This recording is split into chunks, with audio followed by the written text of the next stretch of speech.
So is Harry in charge? Is Meghan Markle pulling the strings? Or has the Queen given them both their marching orders? All of this and more will be discussed in this body language assessment of Prince Harry's latest speech. So hello there again everybody, it is Believe in Bruce, the channel where we help you get inside your head and heart so you can think, feel and act that little bit better. If you're interested in body language, psychology, mental health, well-being or performance or anything to do with the head and heart, then this is the channel for you. Subscribe below, turn on your notifications, give us a thumbs up, but most importantly, leave your comments below. I always like to interact with the audience to see, am I missing anything? What do you think of my opinions? And again, the whole idea through sharing my knowledge is that you can read body language just as well as I, or even better. That would be a fantastic goal. So you can be more in tune with yourself and the people around you. You can be more authentic, you can be more transparent. You can be more truthful. So the debate around Prince Harry and Meghan Markle, it is on every single news channel across the world. And not turn your telly on without seeing some type of reference to Harry, Meghan, the Queen, Megxit, whatever they're calling it at the moment. Prince Harry delivered a presentation recently. So what I'm going to do is I'm going to show you this, and again it's only a few minutes long, but what I would like you to do is just start noticing, is there anything you're picking up from Harry's body language that you could start digging a little bit deeper? And remember, with body language we're looking for is congruent synchrony. Is there anything going on at that particular time that doesn't mirror up with what his words are saying? Before I begin, I must say that I can only imagine what you may have heard or perhaps read over the past few weeks. So I want you to hear the truth from me, as much as I can share, not as a prince or a duke, but as Harry, the same person that many of you have watched grow up over the last 35 years, but now with a clearer perspective. The UK is my home and a place that I love. That will never change. I've grown up feeling supported from so many of you, and I watched as you welcomed Meghan with open arms, as you saw me find the love and happiness that I'd hoped for all my life. Finally, the second son of Diana got hitched. Hooray. I also know that you've come to know me well enough over all these years to trust that the woman I chose as my wife upholds the same values as I do. And she does. And she's the same woman I fell in love with. We both do everything we can to fly the flag and carry out our roles for this country with pride. Once Meghan and I were married, we were excited, we were hopeful, and we were here to serve. For those reasons, it brings me great sadness that it has come to this. The decision that I have made for my wife and I to step back is not one I made lightly. It was so many months of talks after so many years of challenges. And I know I haven't always gotten it right, but as far as this goes, there really was no other option. What I want to make clear is, we're not walking away. And we certainly aren't walking away from you. Our hope was to continue serving the Queen, the Commonwealth and my military associations, but without public funding. Unfortunately, that wasn't possible. I've accepted this, knowing that it doesn't change who I am or how committed I am. But I hope that helps you understand what it had come to, that I would step my family back from all I have ever known, to take a step forward into what I hope can be a more peaceful life. I was born into this life, and it is a great honour to serve my country and the Queen. When I lost my mum 23 years ago, you took me under your wing. You looked out for me for so long, but the media is a powerful force. And my hope is one day our collective support for each other can be more powerful, because this is so much bigger than just us. It has been our privilege to serve you, and we will continue to lead a life of service. So in that respect, nothing changes. It has also been a privilege to meet so many of you and to feel your excitement for our son Archie, who saw snow for the first time the other day and thought it was bloody brilliant. I will always have the utmost respect for my grandmother, my Commander-in-Chief, and I am incredibly grateful to her and the rest of my family for the support they have shown Meghan and I over the last few months. I will continue to be the same man who holds his country dear and dedicates his life to supporting the causes, charities and military communities that are so important to me. Together, you have given me an education about living. And this role has taught me more about what is right and just than I could ever have imagined. We are taking a leap of faith, so thank you for giving me the courage to take this next step.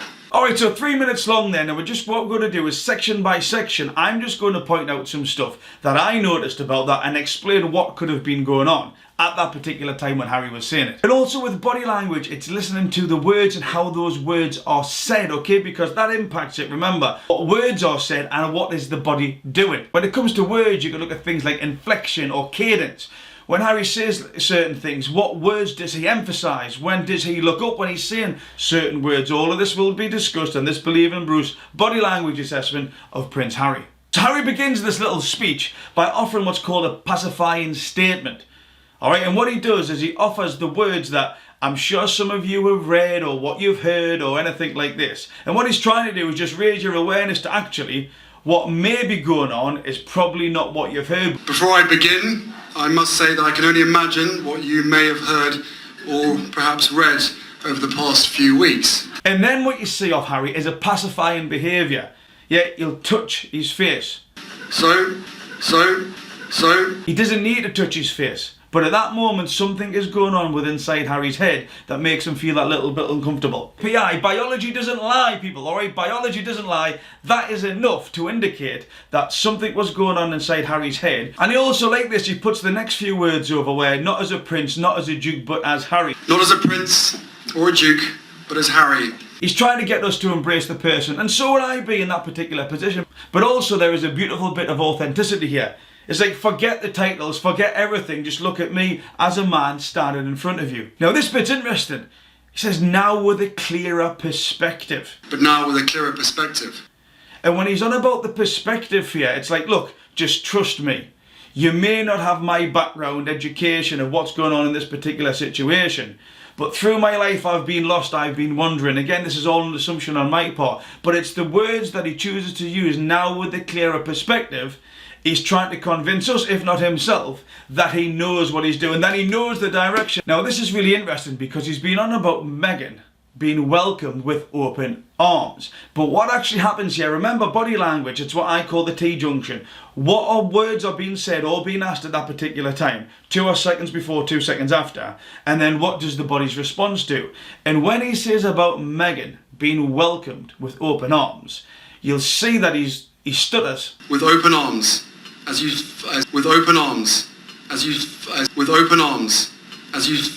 He can't get his words out. Now, there could be many reasons for this, but one could be that when we've got the brain here, we detect a threat or we're lying. So the sensory part of the brain, the thalamus, detects this data, passes the data to either the amygdala or the cortex. If the amygdala detects a threat, you know, again, this could be the saber-toothed tiger in front of us or a threat inside our head.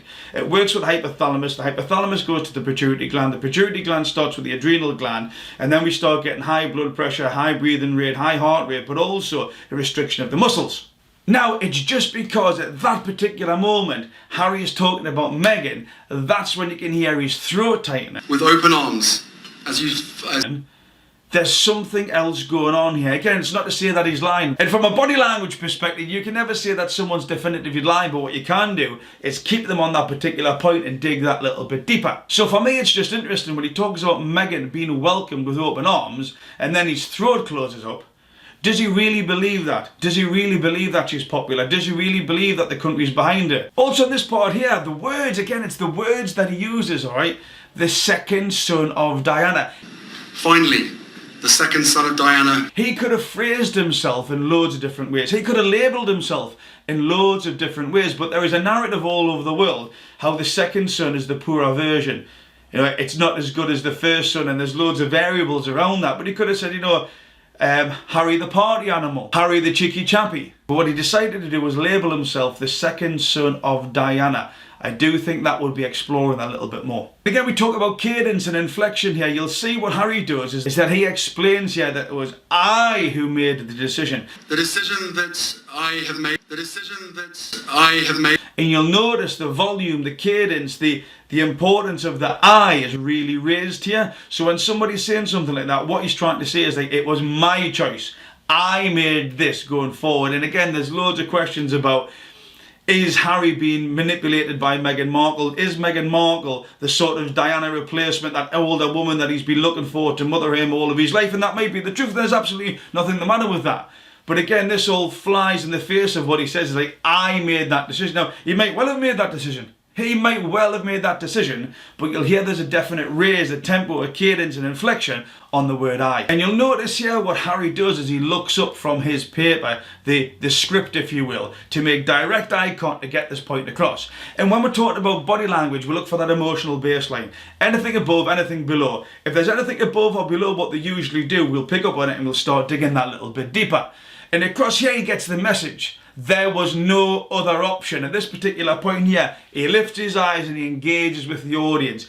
There really was no other option. There really was no other option. And you also notice in this part here where he says, we've accepted this, or I've accepted this. Words and what the body does, alright? So what he does at that particular time, he sort of moves his head. I've accepted that. I've accepted that. I've accepted that. Now that head movement there, again, you'll all recognise this now I've brought your attention to it, is that the fact of, when you say something and you've been caught out, or you just accept, or you're giving up if you will, you're accepting the situation, you've got to do that, alright then. I've accepted that. It's that sort of head nod, it's that subservient, alright. And this is what you see with Harry here, is that I've accepted the situation, and he actually moves his head at the same time, which means to me it's probably not his choice. He's been told something and he's went, alright then. His body is giving away what's happened within these conversations. Privately, maybe it's with him and the Queen or the rest of the royal family. Now, Harry's never had the best relationship with the media. It's been up and down, if we can call it that. But what you see here, and again, it's just very slight at the bottom of the screen. When Harry talks about having a better relationship in the future, what you see is Harry offer his hand. You looked out for me for so long, but the media is a powerful force. And my hope is one. And my hope is one. And my hope is one. The hand's tilted up. It's not a point. Yeah, it's not a down and authoritarian. It's slightly tilted, which he's offering his palm. Now again, what he's saying there is, come with me. Please be my friend, the press, but they've got to come and they've got to put their hand in there as well. So how many body language things did you see? How many giveaways did you see? What made you interested to dig that little bit deeper? Now that I've gone across them, do you see what I was seeing? And again, the thing about raising our awareness to body language is that the whole thing is that within a conversation, either yourself or somebody else, you can start being a little bit more in tune with how you're feeling. Because if you're more in tune with how you're feeling, think, feel, act. You're going to be happier, you're going to be more logical, you're going to be a better version of yourself, to be the authentic version of you. And let the world embrace you. Brilliant for your mental health, brilliant for your well-being, brilliant for yourself, but also for the people around you. So if you like body language, etc., subscribe below for more body languages that are coming up. Give us a thumbs up, but also put something in the comments about what did you notice and also your opinions. Did you agree with me or not? And let me know where you're from. I am getting messages that people are watching me from all over the world, which is fantastic. So in the comments below, just let me know where you're watching this Believe in Bruce video. But more importantly, believe in Bruce. Be kind to yourselves and each other.